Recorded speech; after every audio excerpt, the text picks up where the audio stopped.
So we moved here to Kirkland 5 years ago, and we had a 9-month-old baby. And we were moving from Chicago, where we lived for 9 years. My church in Chicago is very focused on social justice.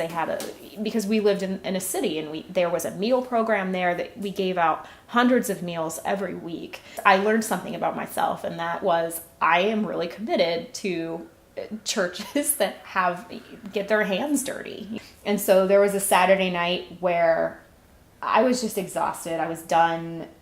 We had put our baby down to sleep, and I just crawled into bed at 8 p.m. and it was crying.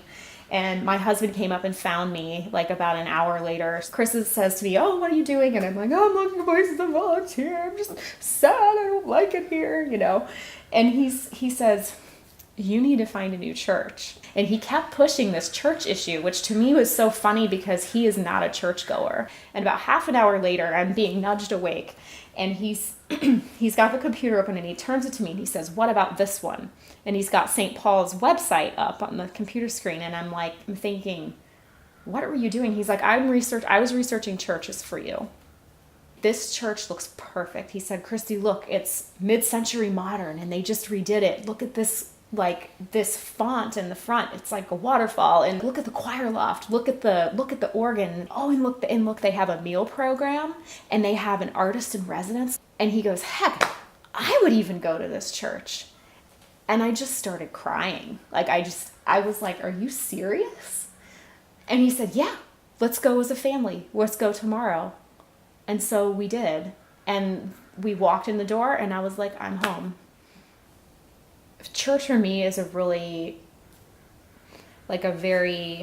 personal experience. So for me, it's where I sit and I listen to where God is calling me in my life and what's going on in our culture and our lives right now.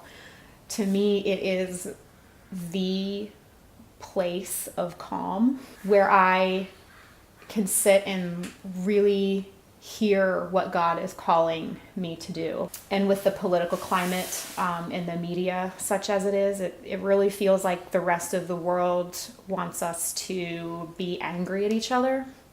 And it's hard not to get sucked into that and swept away with that, because you don't hear good news. And church is where I go to hear good news. The service does that, the ambiance does that. But most of all, the people do that. Like in the relationships that I've built with other people at St. Paul's is what's going to keep me coming. I'm a shy person, but I cover it up really well.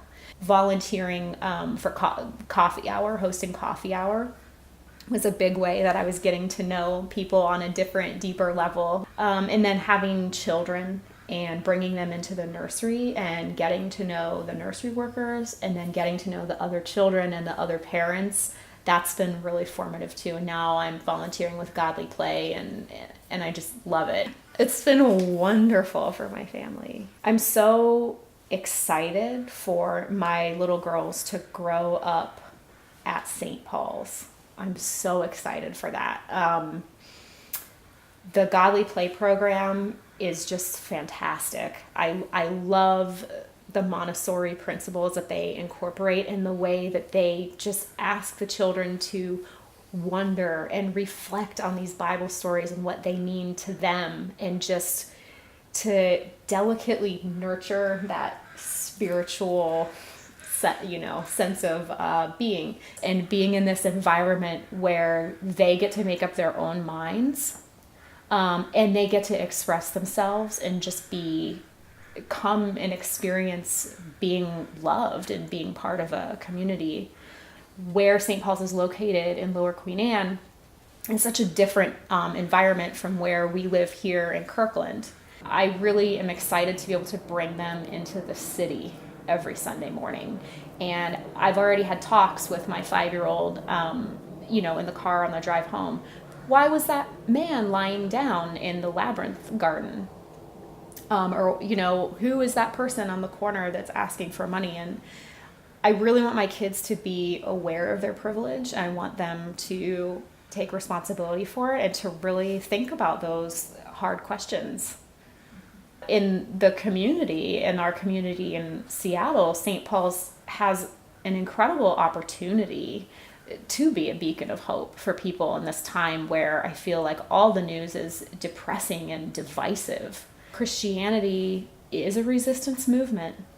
My faith and my pride in actually calling myself a Christian has become a lot stronger and a lot more solidified, because it's like, yeah, I mean, this is the reason that we're here.